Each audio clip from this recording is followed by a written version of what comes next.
தாய் தமிழ் உறவுகளுக்கு வணக்கம். அதிமுக கூட்டணி அமோக வெற்றி பெறும் தொகுதிகள் என்ற தலைப்பில் இந்த காணொளியை காண்கிறோம். அதிமுக தொகுதி அமோக வெற்றி பெறும் தொகுதிகள் என்ற தலைப்பில் இந்த காணொளியை நாம் காண்கிறோம். முதலாவதாக மதுரை தொகுதி. மதுரையில் அதிமுக வேட்பாளர் டாக்டர் சரவணன் வெற்றி பெறும் நிலையில் உள்ளார்.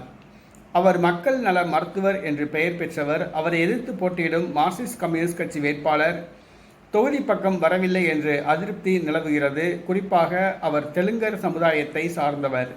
அவர் தமிழர் கிடையாது. ஆகவே மார்க்சிஸ்ட் கம்யூனிஸ்ட் கட்சி வேட்பாளருக்கு எதிரான ஒரு அலை வீசுகிறது. அங்கு நாம் தமிழர் கட்சி வேட்பாளர் சத்யாதேவி 3 லட்சம் வாக்குகள் பிரிக்கிறார். ஆகவே நாம் தமிழர் கட்சி வேட்பாளர் எளிதாக வாக்குகளை பிரிப்பதால் அதிமுக வேட்பாளர் டாக்டர் சரவணன் எளிதாக வெற்றி பெறும் சூழ்நிலை ஏற்பட்டுள்ளது. அடுத்ததாக விழுப்புரம் தொகுதி. விழுப்புரம் தொகுதியில் திருமாவளவன் தோல்வியடைகிறார். அங்கு கடந்த முறை 3000 வாக்குகள் குறைவான வாக்குகள் வித்தியாசத்தில் வெற்றி பெற்றார். இந்த முறை அங்கு அவருக்கு கடுமையான போட்டி ஏற்பட்டுள்ளது. தொகுதி பக்கம் வரவில்லை என்ற அதிருப்தி ஏற்பட்டுள்ளது.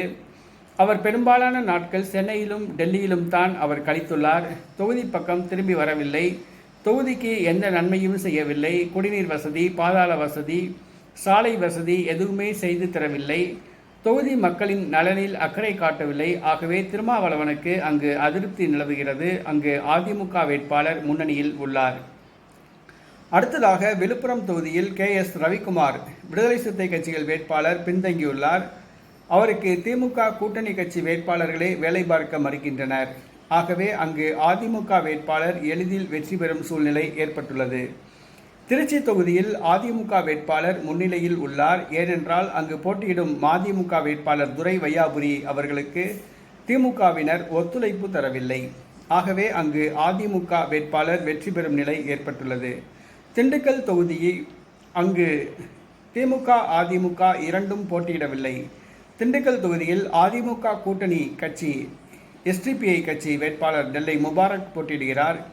இஸ்லாமிய சமூகத்தினர் அதிகம் வசிக்கிற அந்த தொகுதியில் SDPI கட்சி அதிமுக கூட்டணி வேட்பாளர் முன்னணியில் உள்ளார்.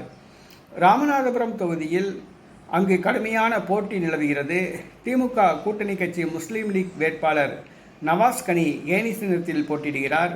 அங்கு OPS பாஜக கூட்டணி வேட்பாளர் பலாப்பழம் சின்னத்தில் போட்டியிடுகிறார். அதிமுக வேட்பாளர் போட்டியிடுகிறார். அதிமுகவுக்கு ஆதரவாக பல தலைவர்களை எடப்பாடி பழனிசாமி களமிறக்கியுள்ளார். அங்கு நவாஸ்கனி திமுக கூட்டணி வேட்பாளருக்கு எதிராக திமுக அமைச்சர் ராஜகண்ணப்பன் வேலை பார்க்கிறார். ஆகவே அங்கு அதிமுக வேட்பாளர் வெற்றி பெறும் நிலையில் உள்ளார். திருநெல்வேலியில் அதிமுக வேட்பாளர் ஜான்சி ராணி முன்னிலையில் உள்ளார்.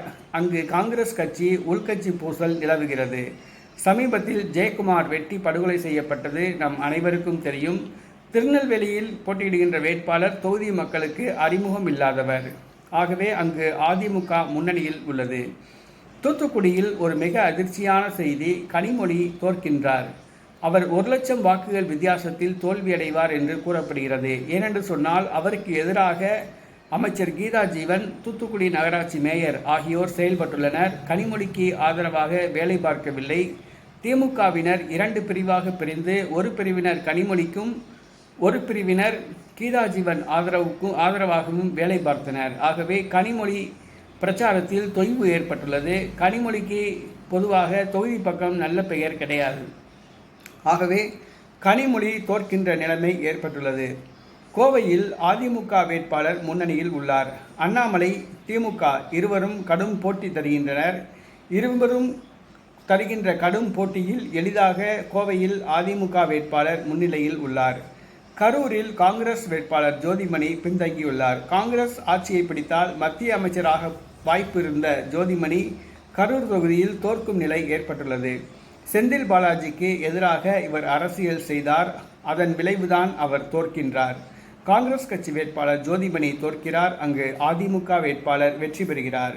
சேலத்தில் அதிமுக வேட்பாளர் முன்னிலை பெறுகிறார். ஏனென்று சொன்னால் அவரை எதிர்த்து போட்டியிடுகிற திமுக வேட்பாளர் ஊழலுக்கு பெயர் பெற்ற செல்வ கணபதி. அங்கு எடப்பாடி பழனிசாமி சொந்த தொகுதி. அங்கு அதிமுக வெற்றி பெறும் நிலையில் உள்ளது. தென் சென்னையில் அதிமுக வெற்றி பெறுகிறது. அதிமுக சார்பில் முன்னாள் அமைச்சர் ஜெயக்குமார் மகன் ஜெயவர்தன் போட்டியிடுகிறார். அவரை எதிர்த்து பாஜக சார்பில் தமிழிசை சவுந்தரராஜன், நாம் தமிழர் கட்சி சார்பில் தமிழ்ச்செல்வி, திமுக சார்பில் தமிழச்சி தங்கப்பாண்டியன் ஆகியோர் போட்டியிடுகின்றனர். திமுக வேட்பாளர் தமிழச்சி தங்கப்பாண்டியன் சென்னையில் ஏற்பட்ட பெருவெள்ளத்தின் போது தொகுதி பக்கம் காணவில்லை என்று கூறப்படுகிறது. தமிழிசை சவுந்தரராஜனுக்கும் நல்ல பெயர் கிடையாது. ஆகவே அங்கு எளிதில் அதிமுக வேட்பாளர் ஜெயவர்தன் முன்னிலையில் உள்ளார். தென்காசி தொகுதியில் அதிமுக கூட்டணி கட்சி வேட்பாளர் புதிய தமிழகம் கட்சி வேட்பாளர் டாக்டர் கிருஷ்ணசாமி முன்னிலையில் உள்ளார். அங்கு அவருக்கு எதிராக பாஜக வேட்பாளர் ஜான் பாண்டியன் போட்டியிட்டாலும் அவரால் 10,000 வாக்குகள் கூட பெற முடியாத ஒரு சூழ்நிலை உள்ளது. திமுக வேட்பாளர் ராணி ஸ்ரீகுமார் அவர்களுக்கும் தொகுதியில் அறிமுகம் கிடையாது. டாக்டர் கிருஷ்ணசாமி அனைத்து சமுதாய மக்களின் வாக்குகளை பெற்று அவர் அமோக வெற்றி பெறுகிறார். ஆகவே அதிமுக நடைபெற்று முடிந்த பாராளுமன்ற தேர்தலில் 13 தொகுதிகளில் அமோக வெற்றி பெறும் சூழ்நிலை ஏற்பட்டுள்ளது. இது அதிமுகவினருக்கு மிகுந்த உற்சாகத்தை கொடுத்துள்ளது, திமுகவுக்கு அதிர்ச்சியை கொடுத்துள்ளது.